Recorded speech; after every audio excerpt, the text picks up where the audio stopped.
Bonjour à tout le monde. Il est maintenant 10h30. Mon nom est Pierre Godbout et j'animerai ce webinaire. Avant de laisser la parole à la présentatrice du conférencier, voici quelques consignes d'usage. Au bas de votre écran, veuillez fermer votre caméra si ce n'est pas déjà fait, mis à part le conférencier et la présentatrice. Pour activer la boîte de chat, cliquez sur l'icône bulle en bas à droite. La période de questions se fera à la fin de la présentation. À la fin de ce webinaire, les détenteurs de la certification de l'arboriculteur de l'ISA pourront obtenir 1,5 crédit de formation continue.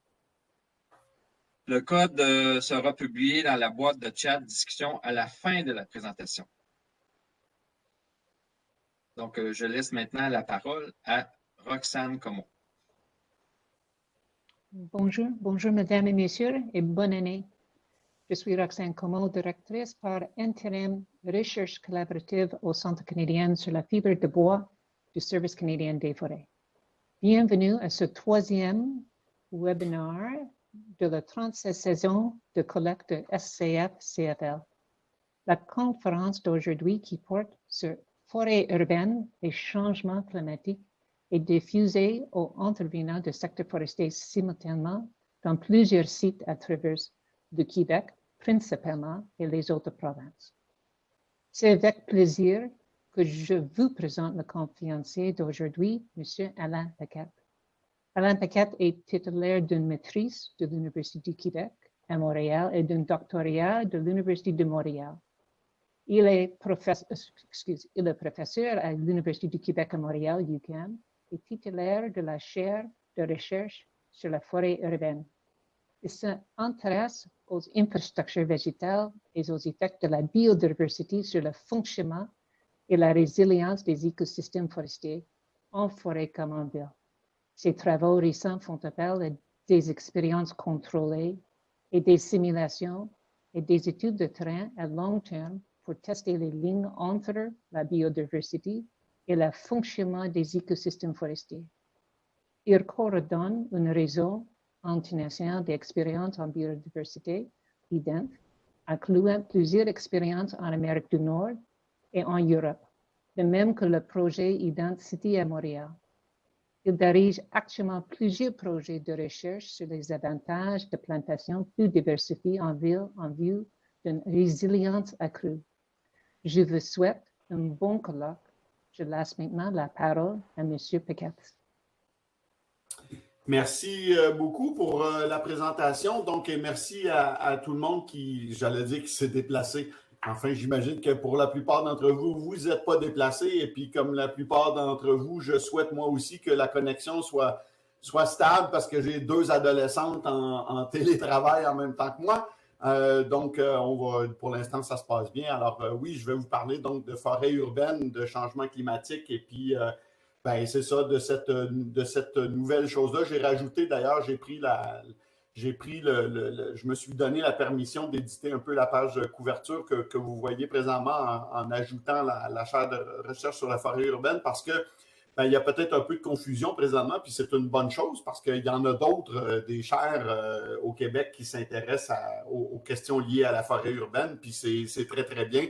Voilà, juste pour situer un peu les personnes. Donc, celle dont je vais vous parler, c'est celle-ci, donc celle qui est liée à l'Université du Québec à Montréal, où je suis professeur et qui est financée majoritairement par la Ville de Montréal, à savoir l'arrondissement Rosemont-la-Petite-Patrie et puis le service des Grands Parcs du Mont-Royal et des Sports. J'ai dit majoritairement, mais en fait exclusivement. Va s'ajouter à ça d'autres financements dans l'avenir, en fait, qui viennent bientôt. Mais pour ce qui est de la chaire, c'est vraiment la Ville de Montréal. Et puis, cette chaire-là, elle part de ce constat-là qui m'apparaît, moi, en tout cas, très, très important, qui est que 80% de la population canadienne, et c'est vrai dans le monde développé, et c'est la majorité du monde entier, 80% qui habitent en ville. Et ça, au début, quand je disais ça, je m'attendais à des réactions, mais j'en ai jamais eu. Fait que j'imagine qu'ils sont d'accord, en fait. Peut-être vous me le direz, les gens des municipalités, s'il y en a aujourd'hui, que ça confère en fait aux municipalités des responsabilités croissantes en matière d'environnement et de santé. Et c'est de ça dont je vais parler. Évidemment, malheureusement, le financement, notamment en santé, ne vient pas toujours avec cette responsabilité-là, mais ça viendra peut-être, mais c'est clair que les villes perçoivent de plus en plus cette responsabilité-là et puis la prennent en considération.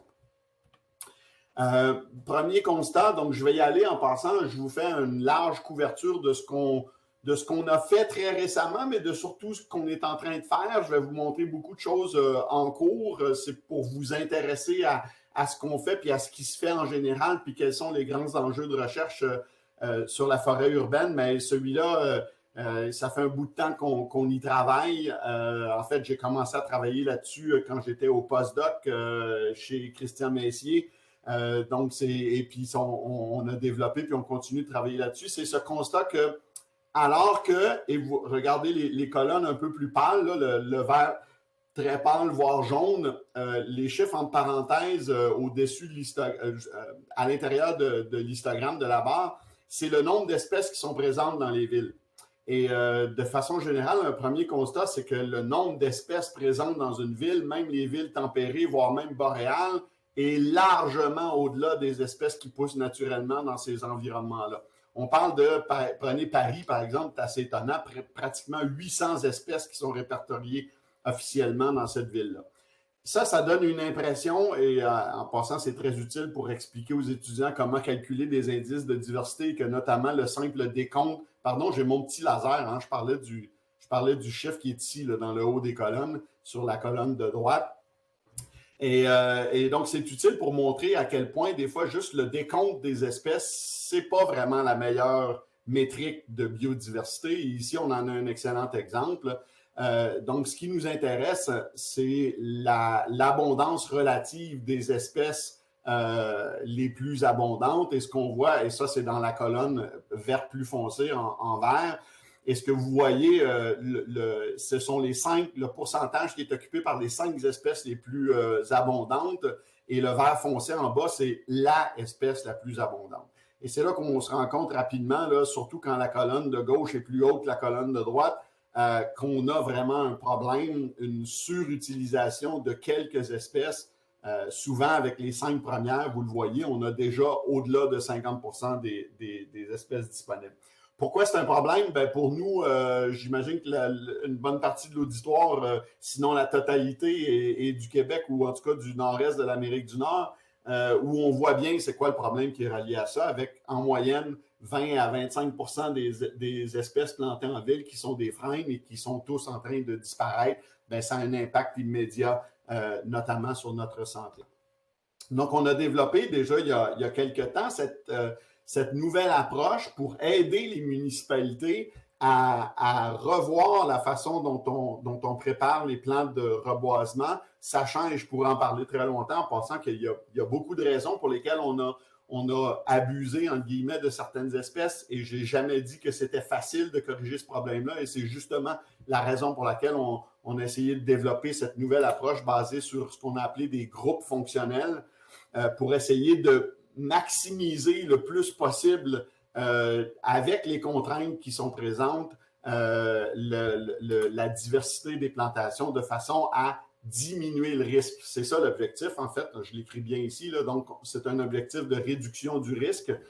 Notre objectif n'est surtout pas de remplacer les compétences locales quand vient le temps de prendre une décision finale sur quelle espèce on devrait planter à tel endroit. Je pense que les compétences dans les municipalités sont très importantes, mais on peut aider ces décisions-là avec ce qu'on a appelé des groupes fonctionnels qui sont représentés ici en bas. Alors, vous voyez à gauche, par exemple, une forêt dans laquelle tous les individus qui, en passant, sont toutes des espèces différentes, et c'est ce qu'on a voulu représenter ici. Imaginez que les 6 ou 7 qui sont ici sont d'espèces différentes, mais toutes semblables du point de vue fonctionnel, c'est-à-dire qu'elles vont répondre de la même façon à un stress ou à un insecte, par exemple, envahissant, ou etc. Et donc, ça, c'est l'hypothèse qu'on met de l'avant, c'est que ça, c'est plus risqué, même si on a le même nombre d'espèces qu'à droite ici, ou on a le même nombre d'espèces, mais qui viennent de groupes fonctionnels différents qui sont représentés en bas. Pourquoi c'est important? Parce que la théorie nous dit que s'ils viennent de groupes différents, s'ils sont vraiment semblables au niveau de leur trait fonctionnel, donc de leur fonction dans les écosystèmes, bien, il y a moins de chances qu'elles soient victimes en même temps d'un stress ou d'un insecte ou d'une maladie ou peu importe. Et donc, on se trouve avec l'image de droite à réduire le risque et c'est ça vraiment vers lequel on propose qu'on devrait aller. Comment ça se traduit, ça? Et là, je parle entre autres à des gens qui viennent de différents ministères du fédéral, j'imagine, qui sont, entre autres, pour certains d'entre vous, peut-être même plusieurs, concernés par cette annonce-là que le gouvernement fédéral a fait il y a quelque temps déjà, de planter 2 milliards d'arbres. Ben, en voilà là, une occasion de mettre en pratique ce genre de choses-là. Et moi, ce qui m'intéresse beaucoup dans ces programmes de plantation-là. Vous le savez, ceux qui travaillent là-dessus, il n'y a pas que le Canada qui a mis de l'avant ce genre de programme-là. Beaucoup de municipalités le font aussi. En fait, c'est maintenant plutôt à la mode d'avoir un programme de reboisement, d'augmentation de la canopée, etc. Mais la question que je pose, c'est mais où on va les planter? Quelles espèces on va planter? Et si on ne se pose pas ces questions-là, je pense, et je vais en parler tout de suite, il n'y a pas vraiment de garantie de succès, ou en tout cas, je pense qu'on n'atteindra pas autant les objectifs qu'on pourrait se fixer ou qu'on a en tête quand on met de l'avant ce genre de programme-là. Et des fois, je fais à la blague un zoom sur notre actuel ministre de l'Environnement et j'imagine que c'est à d'autres choses qu'il pensait, mais j'aime bien montrer cette image-là pour montrer que peut-être que lui aussi il se posait des questions lors de cette annonce-là de la plantation de 2 milliards d'arbres et qui se disait mais à quoi ça va servir et comment on va les planter et comment on va s'assurer d'atteindre nos objectifs. Et puis, ben, il y a des gens qui travaillent là-dessus et puis vous avez peut-être vu ce genre de travaux de recherche-là où on montre qu'il y a des biais, effectivement, notamment des biais sociaux dans la distribution de la diversité et des quantités d'arbres qui existent déjà, ces biais-là, et qui sont parfois très importants. En fait, un article important dans la revue Science portait là-dessus, qui faisait au-delà de 10 pages, ce qui, en passant, pour ceux qui connaissent la revue, savent que ça veut dire qu'ils trouvaient que c'était quelque chose d'important parce que régulièrement, ils font plutôt 2-3 pages. Donc, c'est important de se poser ces questions-là et d'essayer de trouver des façons de maximiser le rendement de chacun des arbres qui seront plantés. Donc, pour moi, la question, ce n'est pas juste une question de combien d'arbres ou de combien de pourcentage de canopée, mais où on les plante, lesquels et surtout pourquoi. Et ça, c'est un enjeu notamment d'équité et de développement, mais aussi un enjeu d'écologie pour diminuer le risque. Et pourquoi je trouve que c'est important? Parce que si on ne fixe pas ces objectifs-là en partant, et qu'en fait, on fait comme on est en train de réaliser une étude là-dessus où on a colligé je pense qu'on en a 75 programmes de plantation dans différentes villes dans le monde. Et très rarement, ces programmes de plantation-là vont au-delà d'un nombre d'arbres ou d'une quantité en pourcentage de canopée. Ce sont seulement quelques exceptions où on va au-delà d'un nombre d'arbres et plutôt on ne dit pas combien d'arbres on va planter, mais par exemple, de combien de degrés Celsius on va diminuer les températures dans tel quartier ou dans telle ville. Et à mon avis, c'est ça qu'on devrait faire. Parce que si on ne fixe des objectifs qu'en nombre d'arbres ou en pourcentage de canopée, bien, il y a de fortes chances qu'on passe à côté des objectifs réels qui sont de santé, de développement ou d'environnement, parce que ces arbres-là se retrouveront, et je pense que, je ne sais pas, et je souhaite évidemment que ça ne se passe pas comme ça, mais je pense que c'est un enjeu pour les 2 milliards qui seront peut-être installés à des endroits où c'était facile de le faire, dans des terrains vagues, par exemple, où finalement, ils profiteront à peu de personnes et n'auront pas le rendement qu'ils auraient pu avoir si on avait mieux planifié les plantations. Et donc, ça, c'est un des éléments sur lesquels, et je vais vous présenter à l'occasion des photos des gens dans mon laboratoire, en fait, dans la chaire, qui travaillent sur les différentes questions que je vais vous présenter. Ici, c'est Elissa Cameron, qui est en fait la coordonnatrice de la chaire, donc qui m'épaule beaucoup dans ces travaux-là. Avec elle et Rita Silva, on a développé justement pour la ville de Joliette, en passant qui a été un partenaire, j'en profite pour souligner l'excellence de leur partenariat, qui, un beau jour comme ça, il y a 2 ans maintenant, 3 ans, nous ont posé une question qui m'avait beaucoup surprise à l'époque et qui nous ont dit, on a un budget X, on vise à planter X arbres, où est-ce qu'on devrait les mettre pour maximiser leurs bénéfices? Quelle belle question qui nous a fait travailler beaucoup et avec laquelle on est arrivé avec une proposition d'outils, encore une fois, pour guider, pour aider. Vous voyez ici qu'on a mis l'ensemble, à l'époque, on pourrait, hein, c'est malléable, on peut en mettre d'autres, des éléments de réflexion, des objectifs qui peuvent être visés par l'augmentation du nombre d'arbres dans une ville, la diversité pour minimiser le risque, évidemment, mais par exemple, le potentiel de transport actif. On sait que les gens vont avoir plus tendance à marcher pour se rendre au travail s'il y a des arbres. Les éléments de santé, de développement sont évidemment présents ici, les éléments de défavorisation.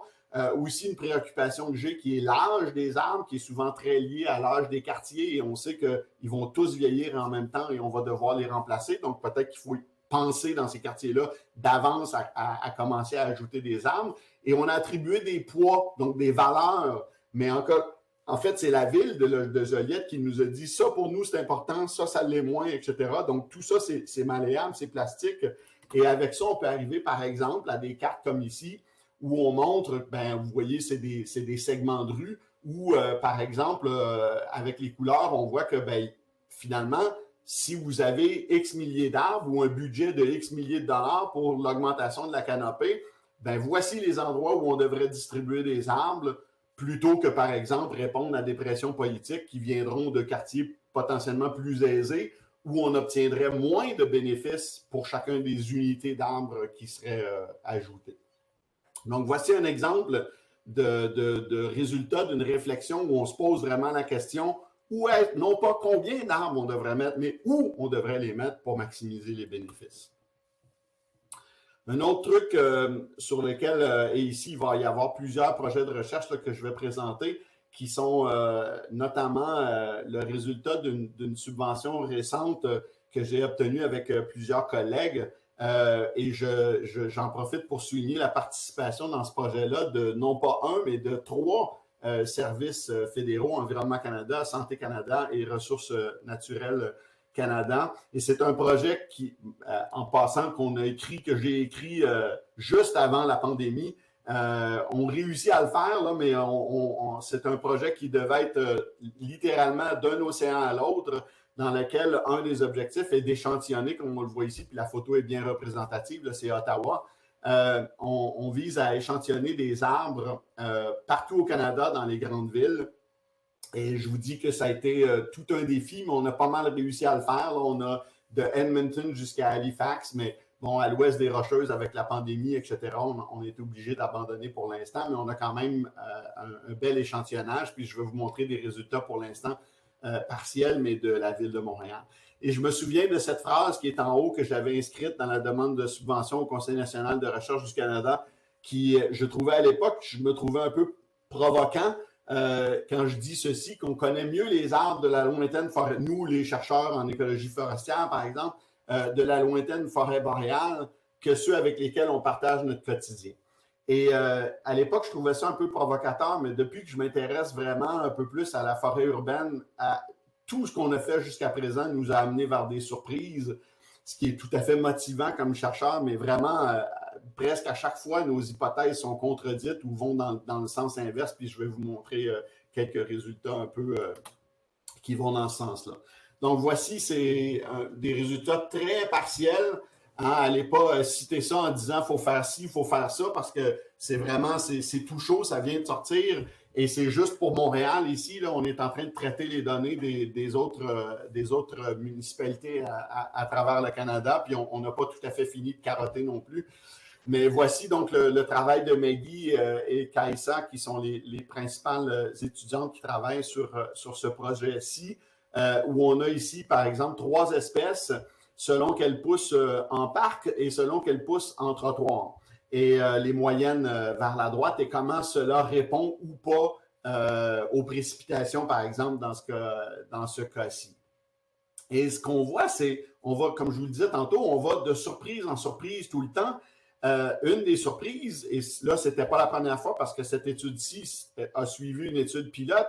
Si vous, et je sais que là, il n'y a pas vraiment de données, là, je fais juste vous montrer des graphiques rapidement, puis il y en aura un autre qui suit, mais si vous regardez de façon générale, là, entre les arbres de parc et les arbres en trottoir, je pense que tout le monde, si j'avais été en salle avec vous avant de présenter ce résultat-là, je vous aurais demandé de lever la main, ceux qui pensent que la croissance va être meilleure en parc versus en trottoir, et probablement que la grande majorité d'entre vous aurait dit qu'on s'attend à avoir une meilleure croissance en parc qu'en trottoir, parce que tout le monde pense que les arbres en trottoir sont extrêmement stressés.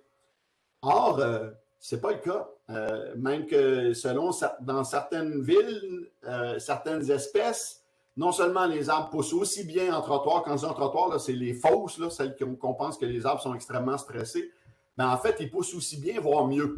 Et donc ça a été une de nos surprises inattendues. Et vous le voyez ici, je vous montre ici les seuls résultats pour l'instant significatifs entre la croissance des arbres et des variables environnementales comme la précipitation ou le stress hydrique ou plusieurs autres. Et en fait, il n'y a aucune espèce en rue qui ne répond aux variations du climat. Seuls les arbres en parc ont répondu aux variations du climat et de façon générale sont plus stressés que les arbres en rue. Ce n'est pas toujours vrai, mais c'est souvent vrai. Et ça fait partie de nos étonnements puis sur lesquels on travaille. Et puis, ça m'amène justement ça nous a amené à se poser des questions, mais ils prennent leur eau où? Ils prennent leur eau quand? Et ça, c'est le travail plus physiologique, par exemple, de Kaisa Rissanen ici, que je vais vous illustrer à l'aide de quelques diapositives sur l'utilisation de l'eau dans les rues, chez les arbres, encore une fois, de Montréal, selon qu'ils sont en parc ou en rue. Donc, juste un petit topo sur comment on a fait ça. Donc, on a installé des capteurs de flux de sève de deux types. Je ne rentrerai pas dans les détails, là, mais parce qu'on en a un peu plus récent, un peu plus intéressant, qui nous permet d'aller voir les flux de sève à différentes profondeurs sous l'écorce, contrairement au capteur de flux de sève classique qui est à une distance donnée. Parce qu'une des choses qu'on ne sait pas, mais qu'on pense être différent de la forêt, c'est que la quantité d'aubier en proportion relative à la surface terrière totale de l'arbre va être plus grande pour les arbres urbains parce qu'ils ont une plus grande masse de feuilles que ceux qui poussent en forêt. Donc déjà, les modèles qu'on a en forêt, on pense bien que ça va être difficile de les appliquer. Donc, ça fait partie des raisons pour lesquelles on fait ces études-là. Et vous voyez en bas à droite un appareil qu'on utilise pour mesurer le potentiel hydrique des feuilles, donc une bombe à pression, mais qui est manuelle, en fait, qui ressemble beaucoup finalement à une pompe à vélo, mais qui est extrêmement efficace, surtout pour aller sur le terrain comme ça en rue, où on n'a pas accès à du courant électrique, par exemple.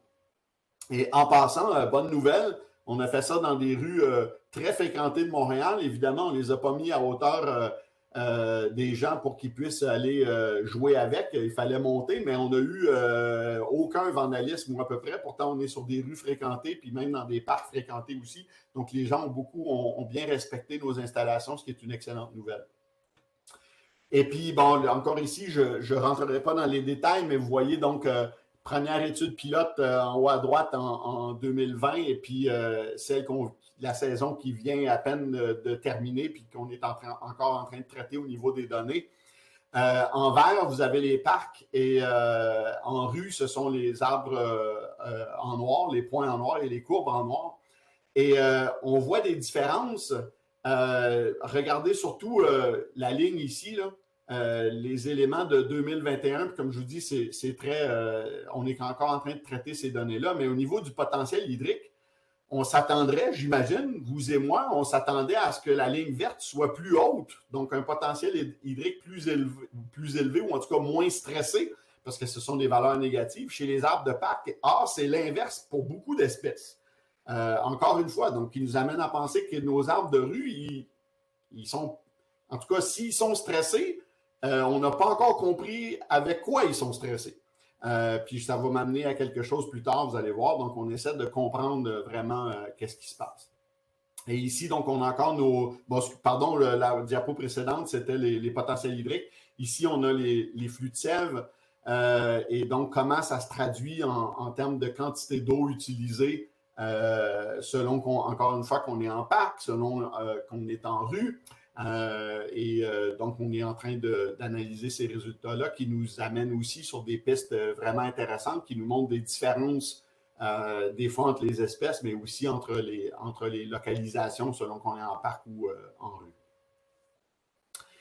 Donc, parmi les facteurs qui pourraient expliquer ça et que je trouve vraiment fascinant, c'est un peu un nouveau monde pour moi, ben, comment, parmi les éléments avec lesquels les arbres sont capables de jouer au niveau de la plasticité qui peuvent leur permettre ou pas de s'adapter à un milieu, notamment au niveau des précipitations ou des changements dans les régimes de précipitation, ben, c'est la distribution et la taille des vaisseaux dans le bois, selon qu'on est d'ailleurs une espèce à port diffus ou à zone poreuse. Ici, on a une espèce, donc résultat très préliminaire, c'est le micocoulier, dans des rues centrales du centre-ville, donc en fosse de trottoir, versus ici un arbre en parc.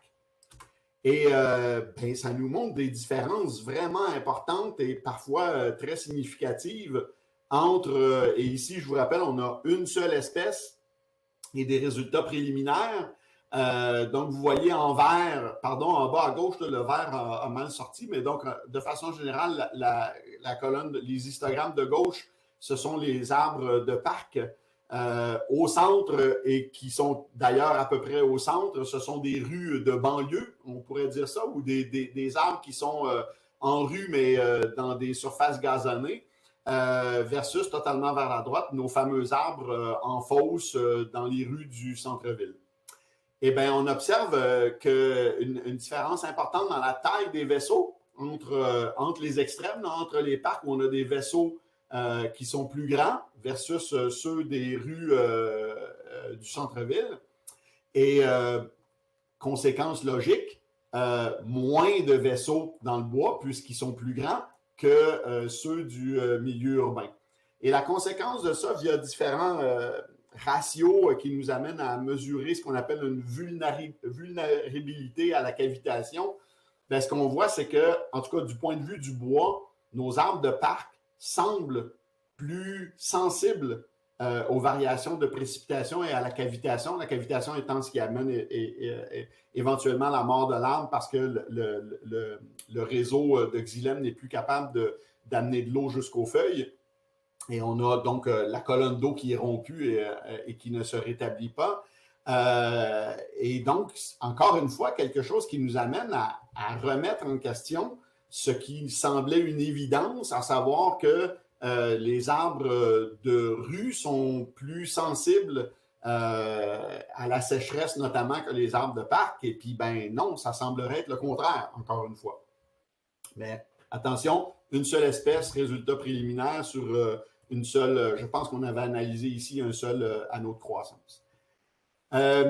D'autres pistes, d'autres choses qui peuvent être intéressantes au niveau physiologique qui nous permettraient d'arriver à essayer de comprendre comment les arbres réagissent aux modifications du climat. Tout ça, vous l'aurez peut-être compris, mais j'ai oublié de le dire, pardon, depuis un bon bout de temps, là, je parle de cette étude financée par le Conseil national de recherche du Canada et en partenariat avec 3 services du fédéral.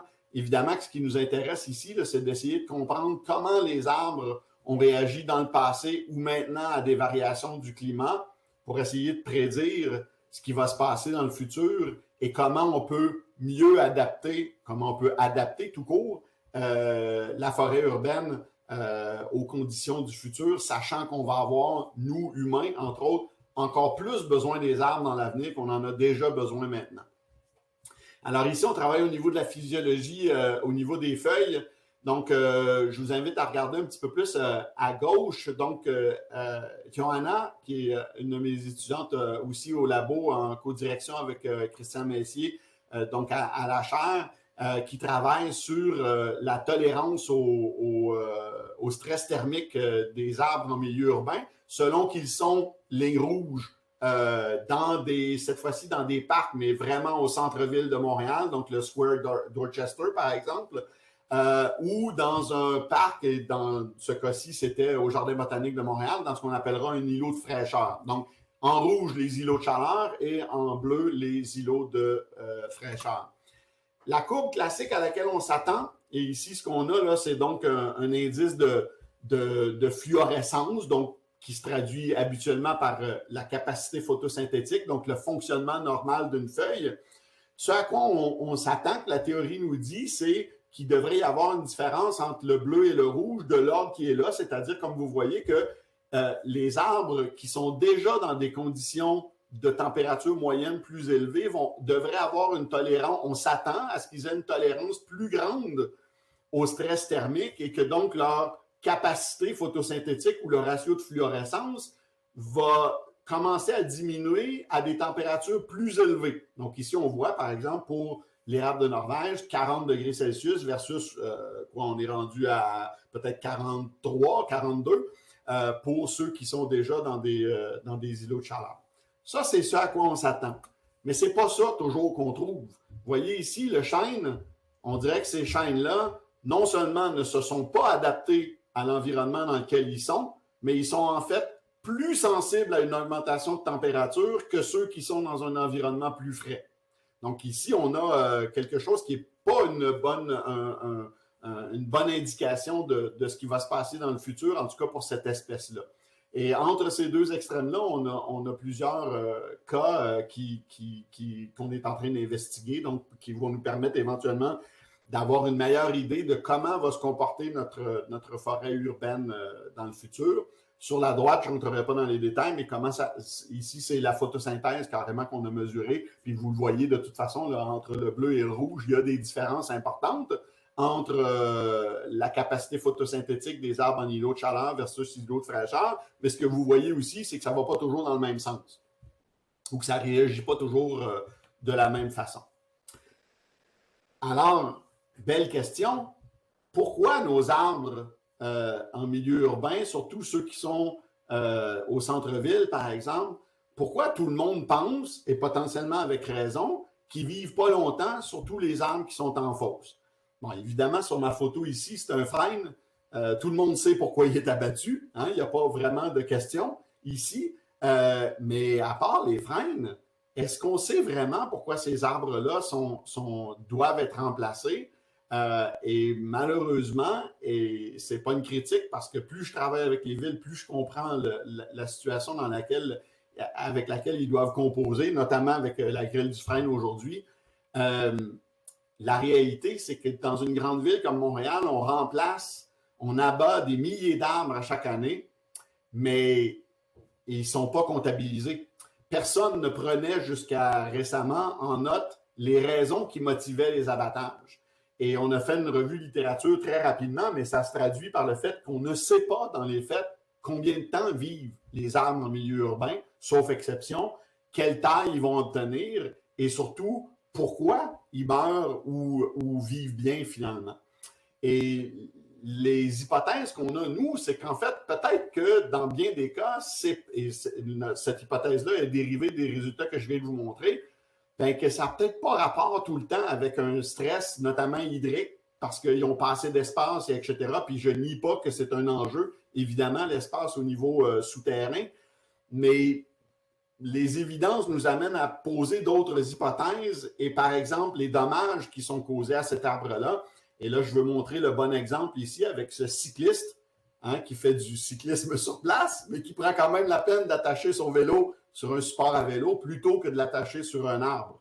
Et je souligne au passage, pour ceux qui ne me connaissent pas, que je suis un cycliste même en hiver. Donc, la question n'est pas de remettre en question l'utilité du vélo, mais un vélo, ça ne s'attache pas sur un arbre parce que vous le savez, mais ça fait partie de l'éducation que j'essaie de faire des fois, que ce qu'il y a de vivant dans un arbre, c'est pas grand-chose sous l'écorce. Et puis malheureusement, quand on en prend conscience, vous marcherez maintenant sur les grandes rues des grandes villes Et on voit très souvent des blessures qui sont en fait à la hauteur des cadres et des pédales de vélo, et c'est plutôt malheureux. Il n'y a pas que les vélos, évidemment, mais justement, voici un effort, et puis j'invite les gens qui seraient intéressés, qui sont entre autres dans les municipalités, peut-être qui sont à l'écoute aujourd'hui, à s'inscrire. Écrivez-moi, puis ça va nous faire plaisir de vous inscrire à ce projet qui a maintenant, ça fait 1 an et demi qu'on a mis ça en place, et puis on est déjà rendu donc de façon volontaire. On ne veut pas obliger personne parce qu'on sait que ces gens-là sont déjà très occupés. Et on veut surtout avoir des données de qualité, ce qui habituellement ne vient pas avec obligation de, mais plutôt volonté de participer. Et donc, on a déjà 5 arrondissements participants, mais il y en a plus que ça. Puis, il y a de nouvelles villes qui se sont ajoutées, mais on n'a pas eu le temps de les comptabiliser. Oui, contactez-nous si vous voulez participer à ça. Et donc, on a déjà au-delà de 1000 arbres qui ont été abattus, qui ont été comptabilisés, de 140 espèces différentes et pour lesquelles on a répertorié 4, non pas une, même pas 2, mais 42 raisons d'abattage différentes. Évidemment, vous aurez compris que certaines sont regroupées sous, par exemple, maladie ou stress, etc. Mais vraiment, il y a beaucoup de raisons pour lesquelles les arbres sont abattus et même potentiellement des raisons politiques ou qui n'ont rien à voir avec la santé de l'arbre. Et ça, je pense que c'est important qu'on commence à documenter ça. Une autre chose qui devient vraiment très, très importante à documenter, c'est que les arbres urbains, ben, ce ne sont pas que les arbres qui sont gérés et plantés par les municipalités. Et de plus en plus, on prend conscience de ce biais-là. La plupart des grandes villes et même des petites, aujourd'hui, ont un inventaire de leurs arbres. En tout cas, beaucoup de villes ont heureusement un inventaire de leurs arbres, mais de façon presque à 100%. Ces inventaires-là n'incluent que les arbres qui sont sous la juridiction de la municipalité. Et bien ça, on sait, on s'en doute bien que c'est une vision très partielle.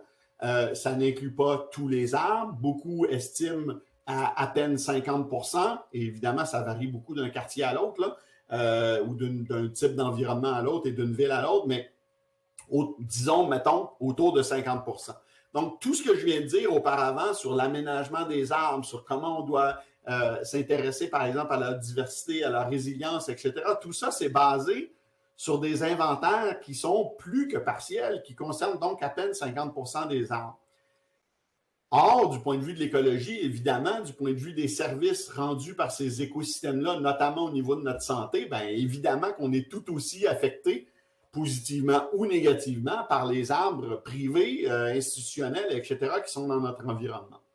Alors, on a instauré il y a 3 ans, si mon souvenir est bon, avec mes étudiants, on a établi cette placette permanente de suivi de la forêt urbaine autour du campus, au centre de l'image. Et ça, c'est en ligne en passant. Hein, vous pouvez y aller, on peut cliquer sur les arbres, avoir de l'information, on peut zoomer, on peut tout savoir sur chacun des arbres qui sont dans ce quadrilatère-là qui est centré sur le campus des sciences de l'UQAM qui, comme vous le savez, est en plein centre-ville de Montréal.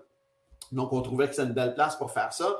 J'appelle ça une placette permanente parce qu'on la remesure quand on peut régulièrement. Elle sert aussi à l'enseignement.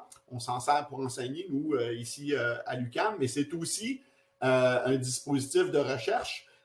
Et sachez que j'ai maintenant des collègues qui l'ont fait à Concordia, Carly Zitter, par exemple. Je travaille aussi avec le cégep Dawson, avec la ville avec des gens à Edmonton maintenant. Donc, on cherche à créer une espèce de petit réseau avec la ville de Bordeaux aussi.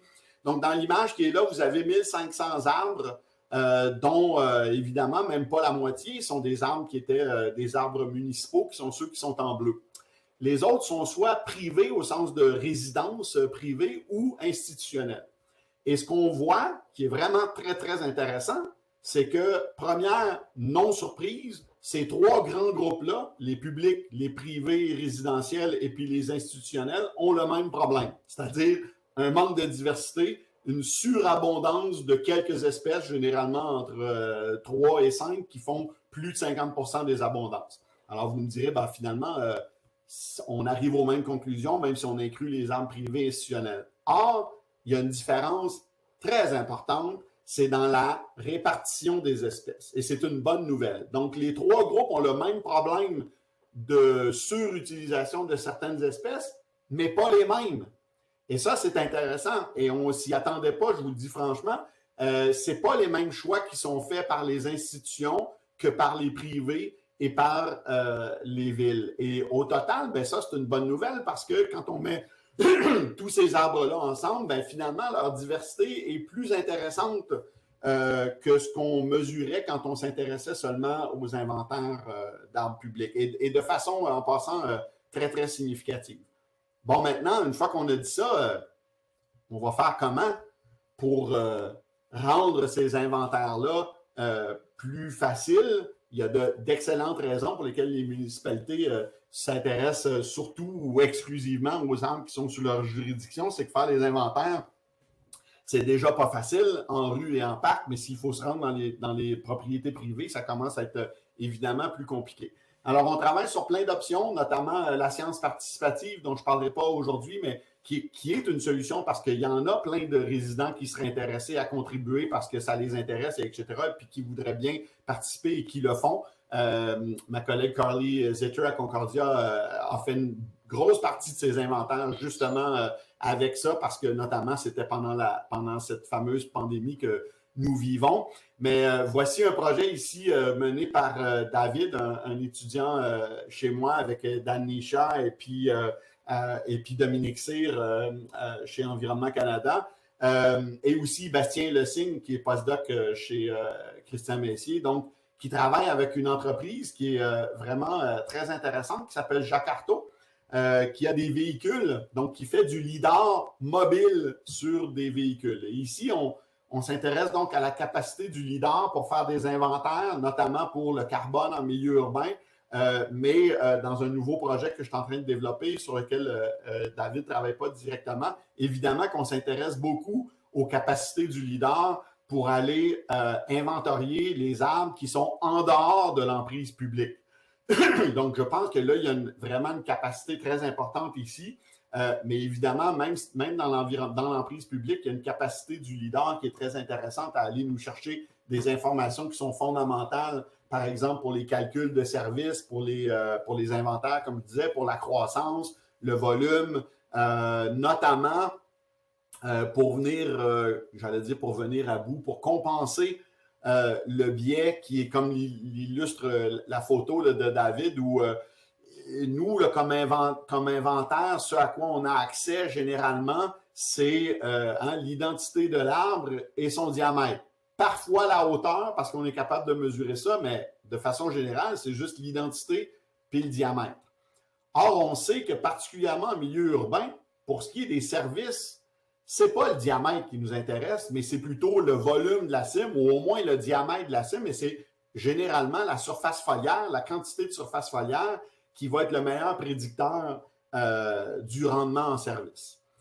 On a des équations allométriques qui nous permettent, par exemple, de prédire la quantité de surface foliaire ou le volume ou la quantité de carbone à partir du DHP. Mais ces équations-là, ils ont été développées pour le milieu forestier et on sait que les arbres, vous voyez des images d'ailleurs, des arbres comme ceux qui sont sur les images ici, ça n'existe pas en milieu forestier, là.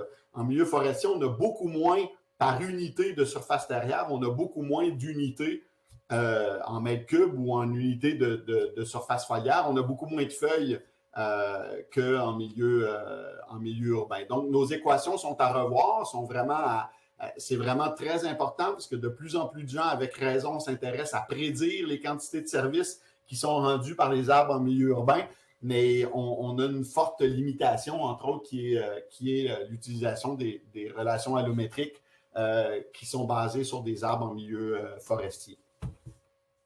David reçoit en passant au passage, je plug UFOR, un financement du Conseil national de recherche du Canada qui sert justement à l'enseignement puis au développement de connaissances. Dans ce cas-ci, c'est le programme foncé, donc dans ce cas-ci sur le milieu urbain. Je l'ai mis ici, mais j'aurais pu le mettre à plein d'autres endroits, là. Donc, beaucoup des étudiants de la chaire bénéficient d'un support du programme foncé avec le programme UFOR. Donc, voici juste d'autres images. Comment on peut utiliser, parce que David travaille aussi avec Bastien avec le lidar terrestre, qui est évidemment beaucoup plus précis, mais beaucoup plus restreint dans les capacités, dans le nombre d'arbres, par exemple, qu'on peut échantillonner. Le lidar mobile, qui est une espèce de compromis, si vous voulez, entre le lidar terrestre et le lidar aérien.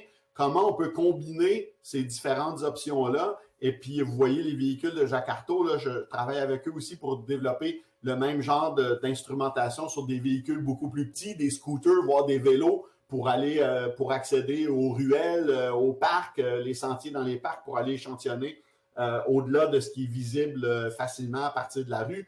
Mais sachez que Jakarta sont d'une efficacité redoutable et ont déjà couvert des territoires très, très importants, l'ensemble de Montréal, si mon souvenir est bon, mais bien au-delà aussi de Montréal.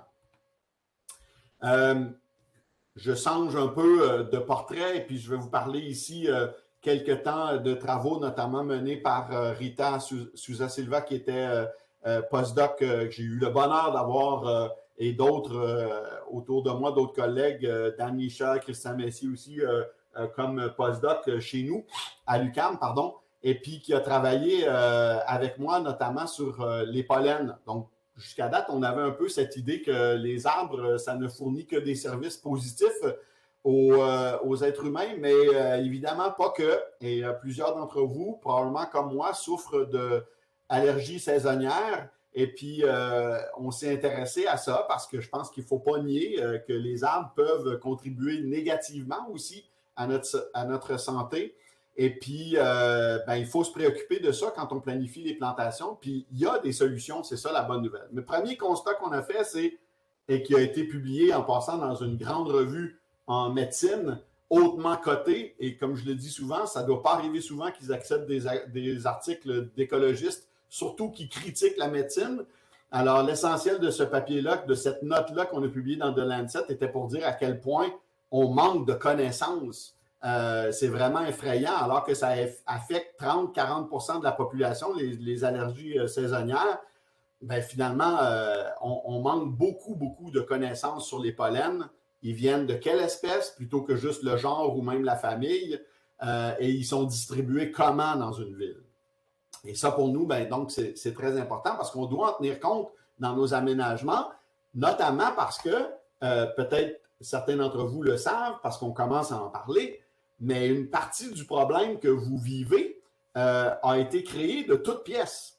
Premièrement, parce qu'on abuse de certaines espèces, donc on augmente les quantités et les proportions de pollen qui viennent d'une seule espèce et souvent, la recherche nous montre qu'on peut être allergique à certaines espèces, mais ne pas en subir les symptômes parce que le niveau de pollen dans l'air reste bas. Donc, il faut une certaine quantité, une densité pour déclencher une réaction, mais aussi parce que on a volontairement masculinisé la forêt urbaine parce qu'on a une grande, une très faible tolérance aux espèces, pas aux espèces, pardon, aux individus femelles, dans le cas où il y a des femelles et des mâles, tout simplement parce que les gens ne veulent pas ramasser les fruits au sol.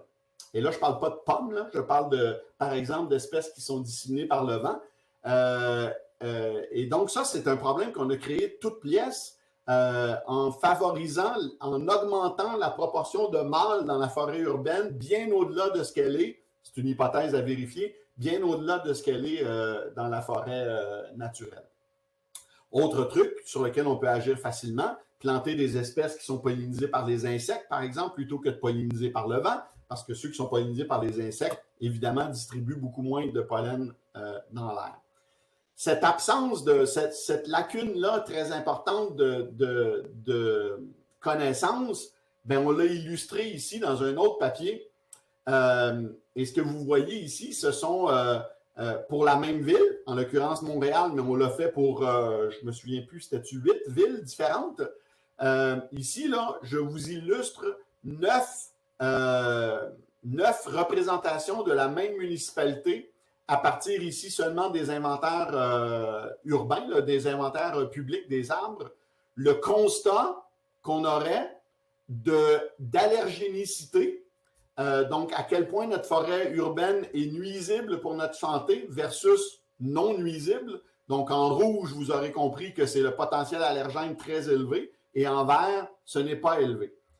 Ce sont les mêmes arbres, c'est la même ville, c'est exactement le même inventaire La seule différence, et c'est le titre de chacun des 9 cases, là, c'est la source qu'on a utilisée pour prédire le potentiel allergène des espèces qui sont présentes dans l'inventaire.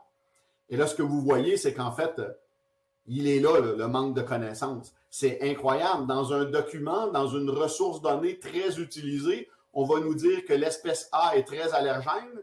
Et dans un autre document aussi très utilisé, notamment par les municipalités, malheureusement, qui veulent bien faire et qui adoptent une stratégie, ben, dans un autre document, on va nous dire que la même espèce n'est pas allergène.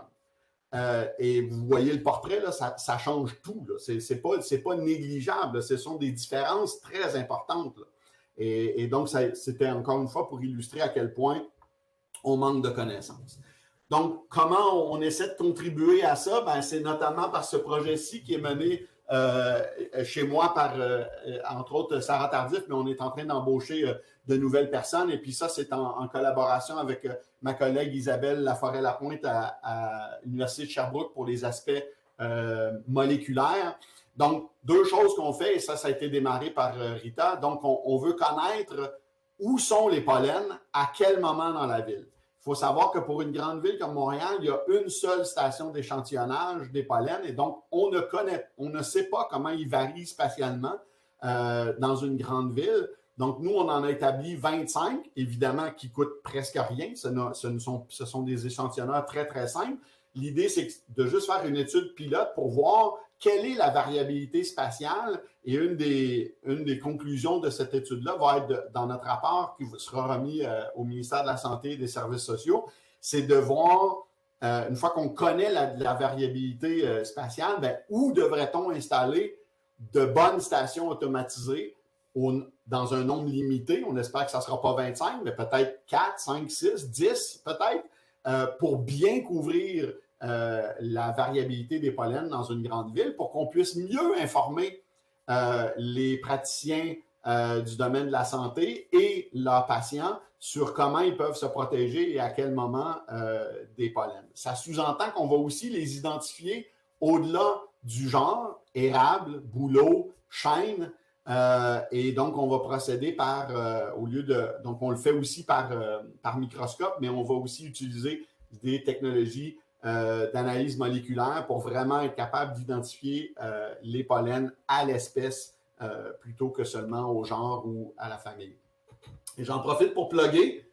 Si vous connaissez quelqu'un qui serait intéressé, on cherche activement une chercheuse postdoctorale. À défaut, je prendrai un chercheur aussi, mais pour ceux qui ne le savent pas encore et parce que c'est un gros sujet ça, hein, dans le milieu de la recherche, les biais qu'on a et les questions d'équité, diversité et d'inclusion, moi je pense que les femmes sont meilleures, mais je vais prendre un gars aussi si c'est ça qui se présente à nous.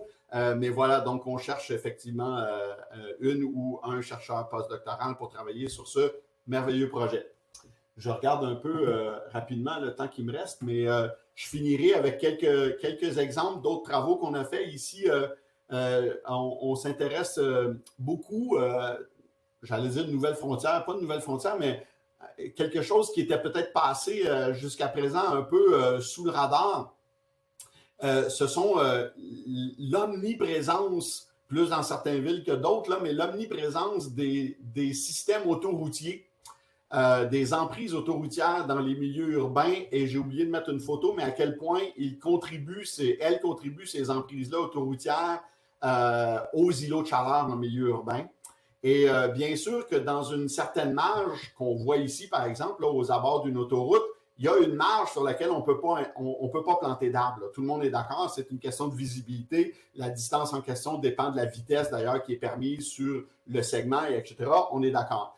Mais dans bien des cas, et vous en avez tous autour de chez vous, au lieu d'avoir des arbres comme ça, ce qu'on a, c'est un terrain gazonné que le ministère ou la municipalité, selon à qui ça appartient, va tondre depuis des décennies sans se poser la question sur pourquoi on fait ça. Et non seulement c'est un gaspillage de temps, de pétrole, etc., mais nous, ce qu'on propose, c'est qu'on pourrait faire tellement mieux et notamment réduire les températures ou au moins la contribution des emprises autoroutières aux îlots de chaleur en milieu urbain. Donc, pas de résultat pour l'instant parce qu'on est en train de traiter ça, mais juste pour vous montrer parce qu'entre autres, plusieurs d'entre vous ont peut-être passé à côté de ces capteurs de température-là. C'est le travail d'Hugo qui a installé ça. Et pendant un temps, la machine à rumeurs était vraiment très, très drôle parce que tout le monde les voyait. C'est sur les abords des autoroutes, donc c'était très visible, comme vous les voyez ici. Et puis là, il y avait plein d'hypothèses que c'était des radars à 5G, des radars pour mesurer la vitesse des automobiles, comment on avait appelé ça, des nichoirs pour les maringouins. Qu'est-ce qu'on a eu aussi? Oui, c'était en temps de COVID, donc des gens proposaient que c'était des machines pour vacciner les gens sans leur consentement. Donc, on a eu toutes sortes de rumeurs très drôles, mais donc, vous les avez peut-être vues, vous avez peut-être demandé vous-même à quoi ça servait. Donc, travaux qui sont financés par la Ville de Laval, je profite pour remercier parce que c'est un partenaire avec lequel je travaille depuis longtemps. Et puis, Transport Québec, notamment avec une subvention qu'a obtenue ma collègue Evelyne Tifo à l'Université Laval. Et je vous invite, ceux qui s'intéressent aux aménagements de ces emprises-là, parce qu'on n'a pas que mesuré les températures, mais on a aussi, depuis un bon bout de temps, proposé des façons, parce que ces environnements-là sont réputés extrêmement difficiles à recevoir des plantations, parce que souvent, c'est même pas des sols, en fait, ce sont des remblais de construction lors de la construction de l'autoroute. C'est très exposé au vent, c'est aussi évidemment exposé au sel de déglaçage de façon abondante, directement dans le sol, mais aussi par voie aérienne, les embruns salins. Et donc, ça coûte potentiellement cher à reboiser, mais la question qu'on s'est posée, c'est est-ce qu'il y a vraiment une différence dans le rendement selon qu'on a investi une fortune en remplaçant le sol, en mettant des amendements, etc., ou si des techniques plus douces et moins coûteuses pourraient être utilisées avec un succès comparable ou en tout cas au moins acceptable. L'objectif étant d'établir un couvert forestier qui va contribuer à l'amélioration des conditions de la biodiversité, à la diminution des températures. Et parmi les trucs, peut-être qu'il y en a qui me connaissent pour les travaux que j'ai faits, entre autres dans le projet Triade en Haute-Mauricie, certaines des choses qu'on avait développées là, pas moi, mais que les industriels dans le projet Triade avaient proposé comme solution, puis que moi j'ai suivi comme chercheur à l'époque, pour des conditions plus difficiles, d'optimiser les rendements, etc., on s'est inspiré de ces idées-là pour travailler dans ce milieu-là, différent, peu connu, très stressant et difficile d'accès pour essayer d'augmenter la probabilité de succès des plantations. Donc, tout ça pour dire que c'est une vidéo, si ça vous intéresse, qui est disponible sur le site web du réseau, sur la chaîne YouTube du réseau Ligniculture Québec, donc sur nos essais de reboisement. Parmi les choses qui sont à venir, et ça va être un gros projet de recherche avec des collègues de l'Université de Montréal, Daniel Dagenet et Jacques Brisson, et puis évidemment la Ville de Montréal, le service de l'eau s'ajoutant dans ce cas-ci à l'arrondissement Rosemont-la-Petite-Patrie et puis le service des grands parcs du Mont-Royal et des sports. C'est cette question-là qui, vous le voyez, tous ceux d'entre vous qui vivaient en ville, c'est-à-dire probablement presque tous et chacun d'entre nous, cette idée qu'on doit changer nos pratiques, notamment au niveau de la récupération des eaux de pluie, plutôt que d'envoyer ça le plus rapidement possible à la rivière, ce qui était ce qu'on faisait depuis longtemps. Aujourd'hui, on propose qu'on devrait plutôt essayer de garder cette eau-là le plus possible, qu'elle puisse s'infiltrer dans le sol. Il y a de plus en plus, ici on voit rue Papineau là, à l'échelle de l'ancien dépotoir, donc des solutions qui ont été proposées. Les questions qui demeurent pour des environnements nordiques comme nous, où on utilise largement des sels de déglaçage, c'est pour ce qui est des herbacées, il y a déjà pas mal de travaux en place. Pour ce qui est des arbres, c'est encore assez peu connu. Est-ce qu'on peut mettre des arbres dans ces environnements-là? L'idée étant que si on peut, bien évidemment, ça va être mieux parce qu'on va atteindre un paquet d'autres services que les herbacées ne peuvent pas toujours rendre. Mais quelles espèces et dans quelles conditions est-ce qu'on pourrait installer des arbres? Et donc, on va avoir des dispositifs dans lesquels on va admettre l'eau à l'année, d'autres dans lesquels on n'admettra pas l'eau, donc ça va être des témoins, et d'autres dans lesquels, suggestion intéressante, peut-être on peut admettre l'eau de pluie l'été, mais pas celle du printemps qui est particulièrement chargée en sel de déglaçage, donc à l'aide de portes qui seraient amovibles, qui nous permettraient d'optimiser l'établissement des arbres dans ce type de contrôle-là. Donc, C'est pas encore en place, ça s'en vient. Mais donc, il y a l'arrondissement Rosemont-Petite-Patrie qui en avait déjà plusieurs, nous, comme ça, saillies drainantes de planifier. Donc, on va en profiter. Mais on a aussi un système expérimental en parallèle qui va être établi au Jardin botanique de Montréal. Je vais juste terminer en soulignant que la forêt urbaine, c'est aussi, comme je l'ai dit dès le début, un lieu merveilleux de sciences participatives, mais aussi qu'on utilise, nous, pour l'enseignement, pour essayer de voir, et là, je travaille avec des gens totalement différents, mais des gens qui sont en sciences de l'éducation à l'Université de Sherbrooke et puis ici à l'UQAM, qui s'intéressent à comment on peut changer la façon dont on enseigne les sciences aux enfants.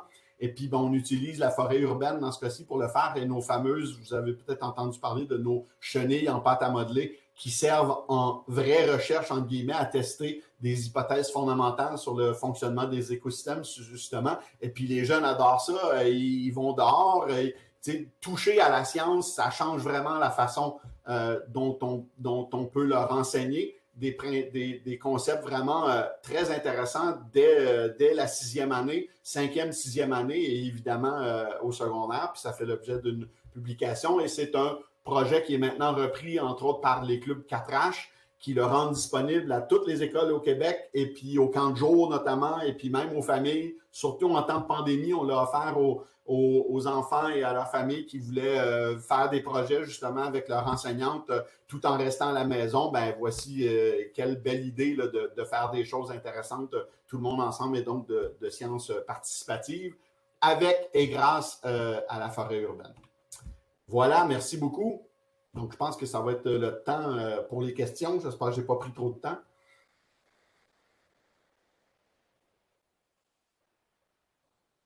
Tout va bien. Peut-être arrêter le partage, s'il vous plaît. C'est fait, je pense. Ça a fonctionné ou pas? Oui. Alors, merci, M. Paquette. Bonjour à tous. Je suis Pierre Godbout et j'animerai la période de questions. Vous pouvez tous maintenant activer votre vidéo si vous le désirez. Alors, comment procéder pour poser une question? Vous pouvez poser votre question dans la langue officielle de votre choix avec votre micro de l'ordinateur en cliquant à droite de votre nom dans la liste des participants et sélectionnez l'icône main levée. Lorsque je vous nommerai, vous n'aurez qu'à enlever votre mode sourdine en cliquant sur l'icône micro. Après avoir posé votre question, s'il vous plaît, vous remettre en mode sourdine.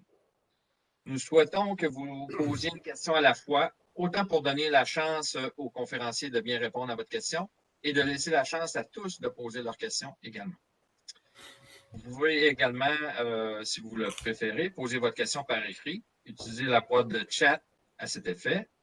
Donc, sélectionnez l'icône en forme de bulle en bas à droite pour l'activer si ce n'est pas déjà fait.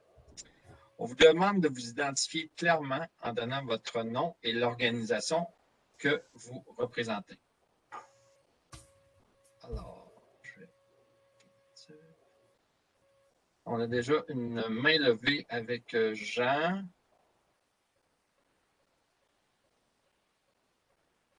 Je viens de te donner la possibilité de...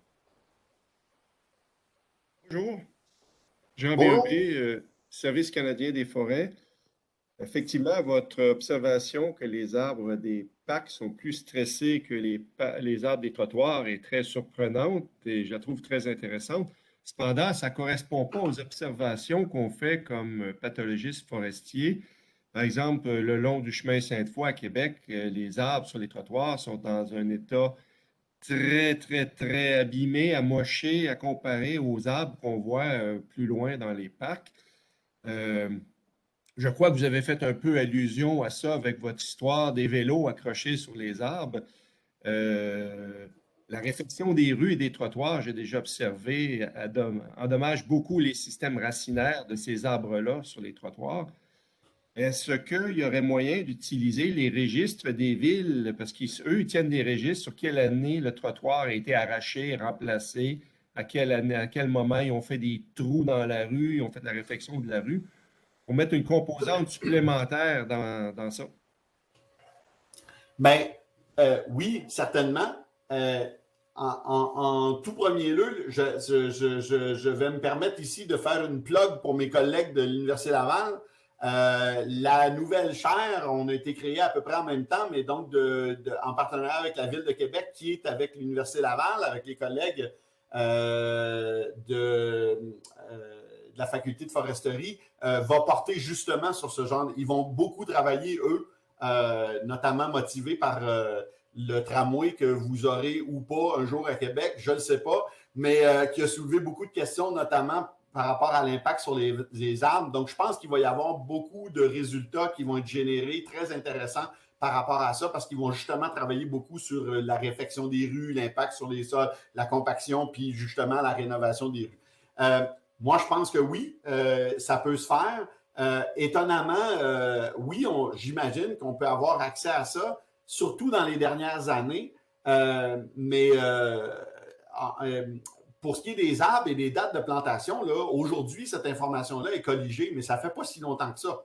Et il n'y a pas longtemps encore, malheureusement, et encore une fois, je souligne que je ne critique pas. Plus je travaille avec les municipalités, plus je comprends le contexte difficile dans lequel ils travaillent et j'essaie de les aider et non pas de les critiquer.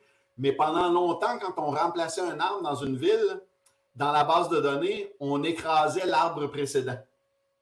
On remplaçait l'arbre précédent, il disparaissait. Et donc, malheureusement, on n'a plus l'information très souvent sur les arbres qui étaient là avant, sauf dans les vraiment dernières années où ça s'améliore beaucoup. Mais je pense que de façon générale, oui, il y a certainement des choses à faire, certainement dans certaines villes, dans les dernières années, mettons 20 ans, et sur certains segments de rue, tout à fait. Et en passant, je suis moi-même tout à fait étonné de nos résultats.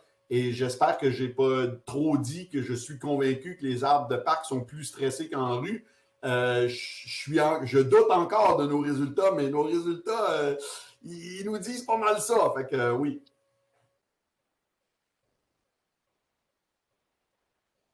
Et on a une question dans le chat de Carole Guilbeault. Alors, la question, c'est la vidéo est sur quel réseau pour TRIA? Puis, je rappelle aux gens qui posent des questions par le chat de mentionner de quelle organisation dans laquelle ils travaillent, s'il vous plaît. Quel réseau pour TRIA? J'avoue que je ne comprends pas la question, mais j'ai parlé d'une seule vidéo, je pense. Elle est disponible sur le canal YouTube et leur site web, j'imagine. Je n'ai pas été vérifié, là, mais il faudrait leur poser la question au pire du réseau Ligniculture Québec RLQ2, pardon, 2 RLQ. Mais si vous ne le trouvez pas, écrivez-moi, il n'y a pas de problème, je vais vous envoyer ça. J'imagine que c'est de cette vidéo-là dont on parle, mais là, le mot TRIA, je ne comprends pas. De la même personne, une autre question. Combien de capteurs dans le projet autoroutier de Hugo? 5 points d'interrogation. Excellente question. Je ne sais pas si Hugo nous écoute. Il pourrait peut-être répondre dans le chat s'il est là. Mais il y avait une vingtaine de transects, je pense, qui en moyenne avaient une dizaine de capteurs. Donc, on parle de peut-être 200. On en avait un grand nombre, en tout cas. Alors, on a une autre question main levée avec Emmanuel.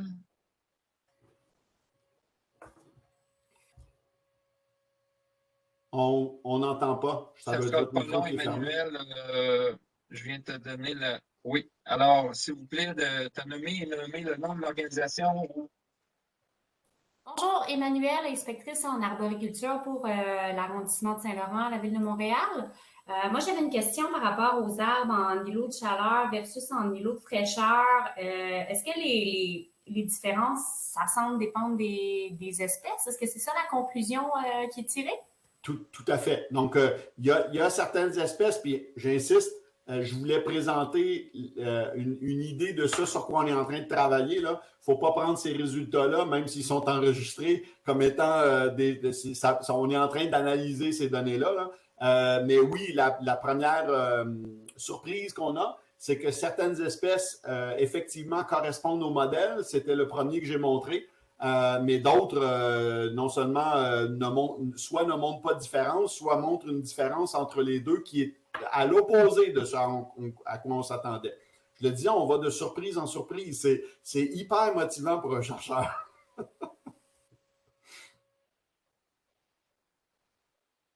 Alors, on a une question dans le chat de Jean-Martin Lucier, chercheur au Centre canadien sur la flûte de bois. compte tenu de l'ensemble des contraintes qui conditionnent le choix des espèces en ville, parenthèse résistance au sel, à la sécheresse, pas de fruits, etc., a-t-on la latitude nécessaire pour augmenter la biodiversité? Tout à fait. Et je m'explique. Premièrement, parenthèse, cette question-là là, de la résistance au sel, j'en ai pas parlé, mais c'en est une autre comme les pollens. Là. Je ne sais pas si M. Lucier a regardé un peu les guides qui sont utilisés par différentes municipalités ou différents organismes, mais c'en est un autre où pour la même espèce, dans un guide, on va dire tolérant au sel, puis dans l'autre guide, la même espèce, on va dire intolérant au sel. Ça fait partie des choses là, sur les noues drainantes et puis les saillies sur lesquelles on va travailler. On va essayer plusieurs espèces pour essayer d'améliorer les connaissances de ce point de vue-là. Donc, j'invite les gens à faire, pour certains, c'est connu, pour d'autres, il faut faire attention à ce qui est écrit dans les guides. Je continue un petit peu là-dessus, mais pendant longtemps, vous avez tous entendu probablement que les conifères, on ne peut pas planter ça en abord d'autoroute parce qu'ils sont intolérants aux embruns salins. Ben, tout le monde qui a une auto, là, je peux vous envoyer à certains endroits, vous l'avez peut-être vu vous-même, il y a de magnifiques plantations d'épinettes blanches à bien des endroits qui réussissent très, très bien. Donc, pourquoi pas? Je sais. Ben, l'autre chose que je veux répondre, c'est surtout ça ma réponse, c'est que oui, il y a des contraintes extrêmement importantes, par exemple, en rue, dans les fosses de plantation, je donne le portrait le plus... là où on a le moins de choix, là, c'est centre-ville. Bon, centre-ville, il n'y a pas de câbles, ils sont enfouis, mais ça pose des problèmes aussi. Mais là où il y a des câbles électriques, qu'on est en fosse et au centre-ville, évidemment, on a moins de choix. Mais ce que moi, je réponds à ça, c'est que justement, à cause de ces contraintes-là, ça devrait être pratiquement interdit et puni d'une quelconque façon de planter des érables de Norvège dans un parc à ce moment-là. Parce qu'il faut justement tenir compte à l'échelle d'un quartier ou d'un bloc de rue du fait que si on veut augmenter la diversité, il va falloir le faire aux endroits où on peut. Donc, sachant qu'on ne peut pas à certains endroits, ben, on a quasiment l'obligation de le faire à d'autres endroits où c'est possible de le faire. Je ne dis pas que c'est facile, là, mais il faut se donner, le goût de le faire puis les outils pour le faire. Francis a la main levée.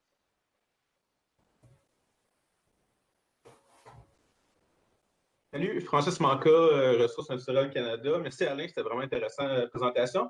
Je me demandais si les villes s'intéressaient aux impacts des espèces envahissantes sur leurs forêts, si vous allez travailler là-dessus. Puis j'ai en tête des forêts comme à Sherbrooke, que tu vois le nerf brun, les batailles contre le nerf brun, il n'y a aucune essence par terre qui va reprendre la place. Puis ça ne serait pas une bonne place pour planter les millions d'arbres aussi pour combattre ça. Hein?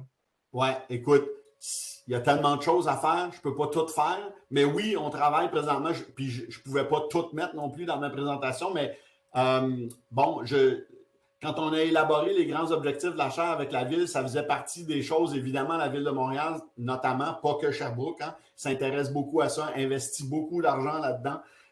Et puis, bon, il a fallu qu'on fasse des choix, mais finalement, j'y travaille via d'autres financements. On est en train de développer, peut-être que ça t'intéresse, mais on est en train de développer avec un postdoc chez moi, Gauthier Lapa, un outil de détection précoce et beaucoup moins coûteux que des inventaires sur place à l'aide de drones pour au moins repérer où sont les nerfs bruns. Évidemment, ça ne nous aide pas à les éliminer, là, mais savoir où ils sont, où est le front d'avancement et où ils ne sont pas, c'est un outil vraiment super le fun. Et puis, ben, le nerf brun, là, c'est une méchante bête qui a des capacités vraiment phénoménales, mais qui a un défaut, puis c'est celui-là qui joue contre elle, cette espèce-là qu'on essaie d'exploiter, qui est que, vous le savez, c'est une espèce qui garde ses feuilles et qui maintient sa photosynthèse longtemps à l'automne. Et ce qui la rend facilement détectable à l'automne. Donc, peut-être qu'on vient de trouver son petit talon d'Achille, là, ou en tout cas, au moins pour la repérer. Fait qu'on travaille là-dessus. Mais oui, c'est un enjeu important. Puis, tout le monde a vu des endroits où on les élimine, mais c'est important de faire quelque chose pour limiter leur retour parce que vous le savez, la graine du nerf brun reste valide, pas valide, comme on dit ça, donc valable ou je ne sais pas quoi, dans le sol pendant de nombreuses années, je pense. Donc, il faut remplacer les nerfs bruns qu'on enlève par d'autres choses. Super, merci. Alors, Marc-Alexandre Paradis, je suis élagueur pour la Ville de Laval. À quand peut-on s'attendre à avoir les résultats pour le projet des bretelles d'autoroute? Lequel? Celui sur les températures ou celui sur les aménagements qu'on a fait? En tout cas, dans les deux cas, c'est des rapports qui sont déjà déposés à la Ville ou qui sont en voie de l'être. Le commentaire de Jean Bérubé, les plantations d'épinettes produisent d'excellents champignons. Merci Jean. Carole Guilbeault, avez-vous considéré dans le cas des arbres de rue versus de parc qui souffre le plus de stress hydrique? Ben, je ne sais pas si je comprends la question. Je ne sais pas si je peux la. Avez-vous considéré dans le cas des arbres de rue versus de parc qui souffrent? Je pense que la question était. Je ne sais pas si vous m'entendez. Oui. Ah bon, je m'excuse parce que je ne vois pas comment enlever ma main. Là. Bon, ma question continue juste après dans le chat. Là. Ah, OK, c'est ça. Ben, peut-être vous pouvez la poser oralement parce que moi, je ne le vois pas. Bien là, sûr, bien sûr. Avez-vous considéré le facteur pelouse dans les parcs qui rentre en conflit et qui prend beaucoup d'eau? Tandis qu'un arbre en fosse n'aura pas ce conflit-là. Avez-vous tenu en compte le facteur eau dans les tuyaux d'égout et d'aqueduc qui coulent? Il y a une grande perte d'eau. Il y en a qui disent des 30%, des fois plus, je pense même. Ou le facteur d'eau qui se cumule en bordure des trottoirs ou dans les fosses. Considéré au sens de mesurer, malheureusement, pas encore. On a mesuré, j'ai oublié de le dire quand je montrais les résultats de potentiel hydrique, tantôt on mesurait le pourcentage de saturation en eau des sols, mais en surface. Et ce qu'on voit, c'est qu'effectivement, il y avait moins d'eau en rue qu'en parc, mais c'est pas là qu'ils sont les racines potentiellement. Puis oui, une hypothèse qu'on aimerait bien vérifier, par exemple, à l'aide d'analyses isotopiques, et pour Montréal notamment, ça serait en théorie, mathématiquement, super facile parce que l'eau de l'aqueduc vient éventuellement des Grands Lacs, qui est une des plus grandes masses d'eau douce au monde, donc qui est très stable au niveau de sa signature isotopique. On pourrait potentiellement la distinguer facilement, cette signature-là, de la signature de l'eau de pluie, par exemple, ou de la fonte des neiges. Et oui, c'est une hypothèse, effectivement. Peut-être que les arbres de rue, en fait, ils prennent leur eau exactement au même endroit que vous et moi, c'est-à-dire dans l'aqueduc. Donc, ça fait partie des hypothèses. Pour ce qui est des gazons, ben oui, évidemment, on ne l'a pas mesuré non plus, mais ça fait partie des choses qu'on pourrait vouloir vérifier. Un gazon, moi, je le dis tout le temps à tout le monde qui plante des arbres, c'est une compétition vraiment féroce pour les ressources pour un arbre, surtout jeune au moment de l'établissement. Mais au-delà des gazons, quand il y a gazon, il y a quoi dans les parcs en milieu urbain, mettons de Montréal, dans le centre-ville? Il y a du monde. Des milliers de personnes qui tous les jours marchent sur ces pelouses-là et donc une compaction des sols qui est peut-être beaucoup plus importante que ce qu'on pensait. Parce que normalement, on parle de compaction pour les arbres de rue, mais dans le fond, les arbres en parc, ils sont peut-être aussi victimes de compaction. Merci infiniment. J'ai une autre question dans le chat de Jérôme Lagagnère, chercheur au Centre de foresterie des Laurentides. Est-ce que les besoins en eau des arbres de rue pourraient être plus faibles que ceux en parc, car l'architecture de la canopée et ou de la biomasse aérienne est plus faible due aux élagages liés à des contraintes, fils électriques, bâtiments, qu'il n'y a pas ou moins en parc? Peut-être, clairement. Cependant, et il faudrait que je vérifie, mais je pense qu'on a systématiquement exclu ces arbres-là. Donc, les arbres de rue qu'on a pris sont des arbres qui sont de l'autre côté de la rue où il n'y a pas de fil et on a pris des arbres qui étaient libres de croître au niveau des bâtiments. Évidemment, il y a des bâtiments. Donc, est-ce qu'ils sont vraiment totalement libres de croître? Peut-être jamais, mais de façon générale, on a évité ces arbres-là, effectivement, qui étaient donc élagués pour dégager des structures ou des infrastructures, par exemple, de distribution électrique. Mais oui, c'est quelque chose qui clairement pourrait être en jeu. C'est, pour plugger une autre chaire, c'est le genre de question que se pose plus la chaire qui est financée par Hydro-Québec, qui porte justement sur les travaux d'élagage et qui est dirigée par mon collègue Christian Messier. Et une autre question dans le chat de Jean-Martin Lucier, chercheur au Centre de la fibre. Est-ce qu'on gère la structure d'âge des forêts urbaines pour assurer leur pérennité? Tout à fait. Quand on dit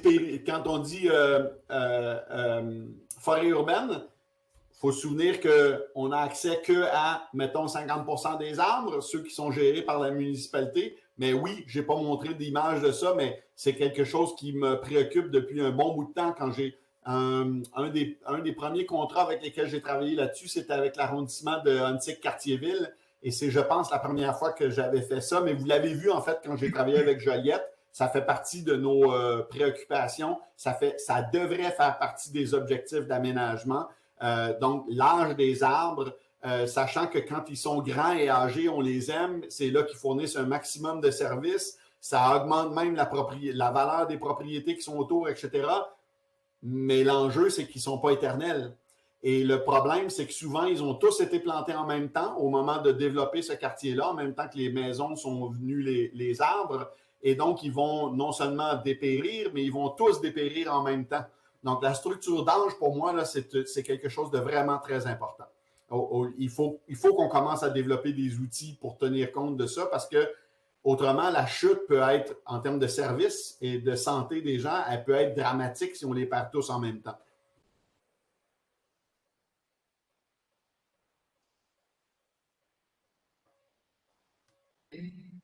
Je vais me permettre une question, M. Paquette. Vous avez mentionné tantôt l'érable de Norvège. Je voudrais savoir si les villes devraient avoir une gestion particulière pour cette essence-là qui est relativement envahissante, pour laquelle il y a beaucoup de portes d'entrée pour différentes blessures. Je voudrais savoir votre point de vue pour cette essence-là. Bien, mes compétences en termes de phytopathologie, par exemple, etc., sont nulles. Et je dis très souvent que je ne veux surtout pas me remplacer aux compétences locales, par exemple, dans les municipalités. Mais oui, clairement, il y a deux enjeux qui s'opposent un à l'autre ici, là. Donc, c'est une espèce avec un potentiel envahissant, mais c'est aussi une championne des conditions urbaines. Et l'autre champion, c'était le frêne, puis on l'a perdu. Donc, il n'en reste plus des masses, là. Donc, présentement, on ne peut pas se passer de l'érable de Norvège, je pense, dans certaines situations, parce que ça fait partie des très peu d'espèces qu'on peut planter dans les pires conditions, notamment en dessous des fils puis au centre-ville. Mais je sais, et ça ne doit pas être la seule, que la Ville de Montréal, par exemple, a présentement un buffer autour des grands parcs et la plantation d'érable de Norvège est maintenant interdite pour limiter justement l'envahissement. Est-ce qu'une espèce comme celle-là, envahissante, est problématique quand elle est à 500 mètres d'un parc ou d'une forêt, parc au sens de forêt naturelle?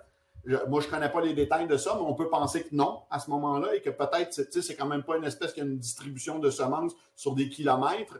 Donc, je pense qu'on peut faire une gestion comme ça. Ce que ça sous-entend, par exemple, comme communauté scientifique, puis comme communauté municipale et comme pays, c'est que je pense qu'il faut qu'on commence à se donner des outils pour développer des nouveaux cultivars puis tester de nouvelles espèces parce que là, chaque décennie, on perd des espèces. Là. On a perdu l'orme, on a perdu où on le maintient à grands coups. On a perdu le frêne, laquelle est la suivante. Je pense qu'il faut qu'on commence à s'intéresser sérieusement à développer de nouveaux cultivars qui vont être intéressants pour le milieu municipal et notamment parce que, sous-entendu dans votre question, il y a la question des espèces exotiques. Bien, moi, je ne vois pas de raison fondamentale pour lesquelles on n'a pas plus d'espèces indigènes qui pourraient développer des cultivars tolérants aux conditions urbaines. Là. À moins que c'est quelque chose que je ne connais pas, là. La raison pour laquelle on a plein d'espèces de cultivars qui nous viennent d'espèces européennes, c'est parce que c'est des cultivars qui ont été développés, qui se sont adonnés à avoir des caractéristiques intéressantes pour le milieu urbain, mais il n'y a pas de raison pour laquelle on ne pourrait pas faire la même chose ici. il faut se donner les outils pour le faire parce que ça prend du temps de développer des cultivars, là. C'est long. Merci, ça ne sera pas long, Nathalie. J'ai un commentaire dans le chat. Il y a quelqu'un qui nous avait suggéré de faire un colloque sur le nerf bourdaine. On en prend en compte, mais Marie-Josée Martel de l'Agence de la forêt privée de l'Estrie, je crois, ou à tout le moins mentionne qu'il y a un guide de gestion du nerf bourdaine pour les propriétaires forestiers sur le site de l'Agence de la forêt privée de l'Estrie. Puis sur la chaîne YouTube de l'Association forestière du Sud du Québec, il y a également une vidéo sur le sujet. Donc, Nathalie, tu peux poser ta question. Bonjour Alain, merci beaucoup. C'était vraiment super intéressant. J'espère que mes collègues d'Ottawa qui travaillent sur le programme 2 milliards d'arbres vont écouter et réécouter ta présentation à plusieurs reprises. Je pense que c'est vraiment des questions qui sont importantes. C'est vrai que la forêt urbaine a été très négligée. Moi, je m'intéresse, tu sais, plus du côté de la diversité génétique, mais je travaille de plus en plus aussi avec des écologistes, puis entre autres avec Isabelle Aubin et Martin Girardin.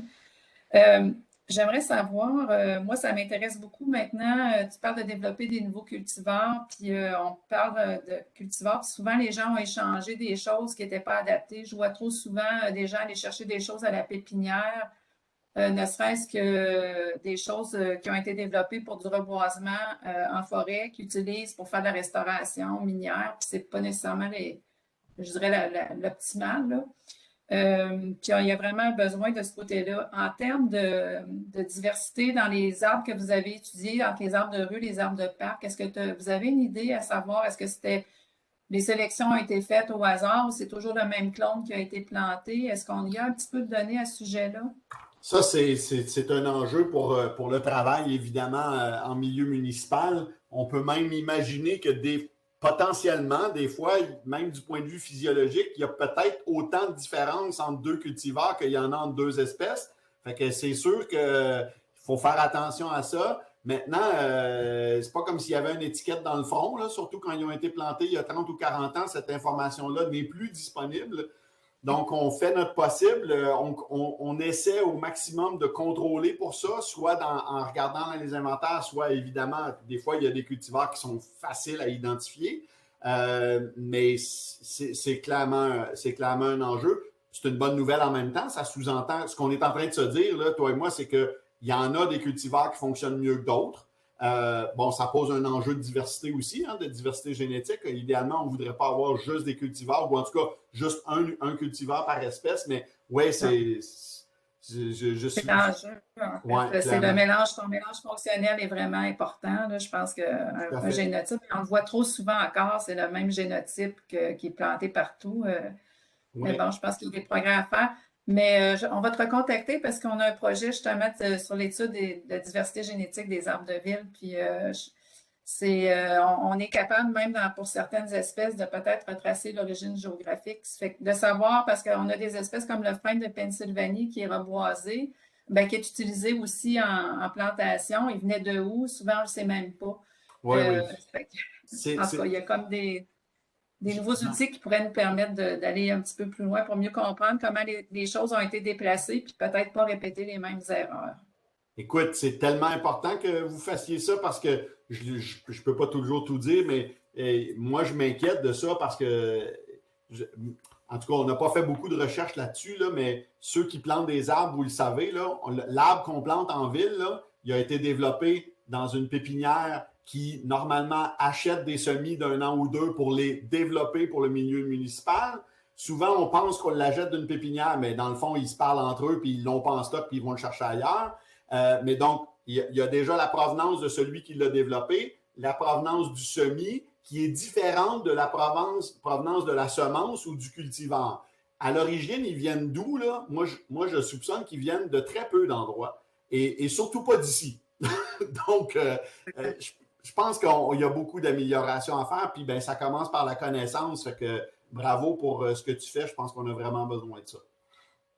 Parce qu'on va te contacter. Okay. Merci encore.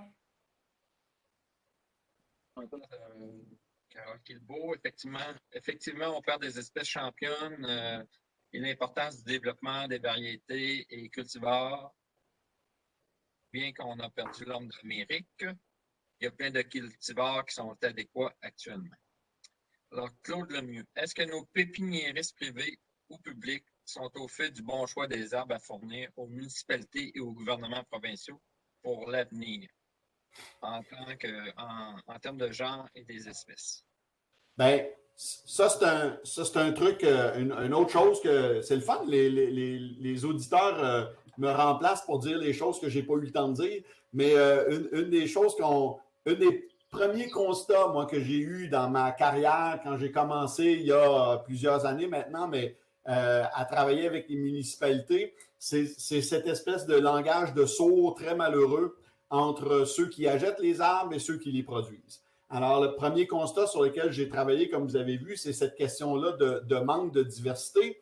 Alors, quand j'en parlais avec les municipalités, ben, on me répond avec plein d'excellentes raisons en passant, là. Mais notamment, on est pris pour acheter ce qui est disponible chez les pépiniéristes. Et puis, moi, pas fou, j'ai parlé aux pépiniéristes, hein, évidemment. Et puis, qu'est-ce qu'ils me disent, eux? Ben, nous, on produit ce que les villes nous achètent. Mais là, il faut qu'on commence à se parler, là. Et il y a des enjeux budgétaires là-dedans. En passant, il y a des enjeux de la façon dont les villes sont gérées. La ville de Montréal, notamment, a changé ça. Québec aussi, je pense. Mais entre autres, dans leur expression, puis là, désolé, je ne connais pas toujours votre langage, mais ils appellent ça des PTI. Alors, ils ont dit, on a réussi à rendre PTisables les arbres. C'est-à-dire qu'on puisse passer des commandes plus longtemps d'avance plutôt que juste pour ce qu'on va planter cette année. Et ça, c'est un piège, là. Il faut qu'on réussisse à se sortir de ça parce que si on commande seulement toujours à la dernière minute, ben, comment voulez-vous que les pépiniéristes, eux, réussissent à planifier longtemps d'avance puis à potentiellement prendre des risques de commencer à développer des nouvelles choses? Ça là, c'est vraiment quelque chose sur lequel il faut qu'on. Puis je sais qu'il y a des gens qui le font justement, puis qui travaillent là-dessus. Il faut qu'on travaille là, en collaboration avec les producteurs pour réussir à trouver des solutions par rapport à ça. Est-ce que c'est des engagements? Est-ce que c'est de dire, par exemple, sur les prochains 10 ans, je m'engage à acheter des choses dans cette liste-là en s'assurant d'avoir une bonne diversité? Je ne le sais pas, là, c'est de l'administration, mais il faut qu'on trouve des solutions par rapport à ça. Bon, il est déjà midi passé. Je crois qu'on a fait le tour des questions. Dans le chat, je n'ai pas lu, mais vous avez beaucoup de félicitations pour votre présentation. Puis je tiens à vous féliciter aussi personnellement. J'ai trouvé ça très intéressant. Merci. Donc, merci pour votre présentation Forêt urbaine et changement climatique. En terminant, je vous invite au prochain colloque qui aura lieu jeudi le 27 janvier et qui s'intitule 8000 ans d'histoire des épidémies de la tordeuse des bourgeons d'épinette. Le conférencier sera Hubert Morin, professeur-chercheur au département des sciences fondamentales de l'Université du Québec à Chicoutimi. Alors, vous pouvez surveiller également notre fil Twitter, Link, pour en savoir plus. Et merci à tous de votre participation et bonne fin de journée. Merci, M. Paquette. Merci. Bonne journée.